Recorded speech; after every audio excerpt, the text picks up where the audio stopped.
Well, once again, the Nebraska State Patrol is calling for drivers to pay attention while on our roads and highways. First Alert 6 reporter John Chapman tells us the latest plea comes after another state trooper was hurt while working on the interstate.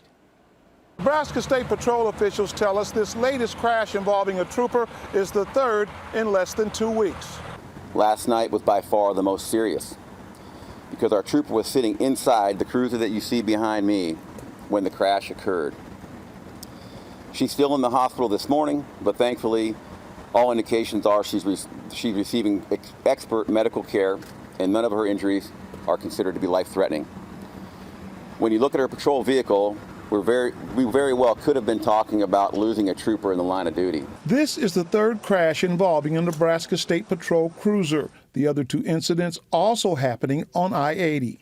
In both of those cases, the trooper was outside the vehicle and had to run to safety to avoid injury. Nebraska State Patrol officials say all three incidents are under investigation, but officials believe the weather may have played a role in the latest crash. We did have heavy rain.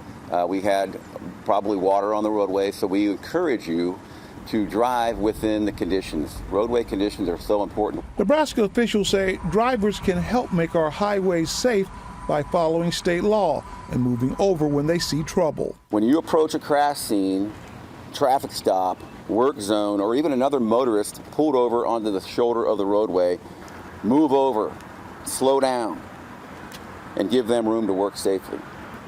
Lives are depending on you paying attention while driving. Troopers say they are doing all they can to get the attention of drivers when they are dealing with an emergency. Our troopers are wearing reflective traffic vests when they're out of the cruisers. They're putting out traffic cones, they're putting out flares to make sure that we're directing traffic away from the incident. Nebraska Department of Transportation officials say there are 67 active work zones across the state, and there will be large construction projects around the metro over the next 10 years. But that means that our people are out there every single day putting their lives on the line.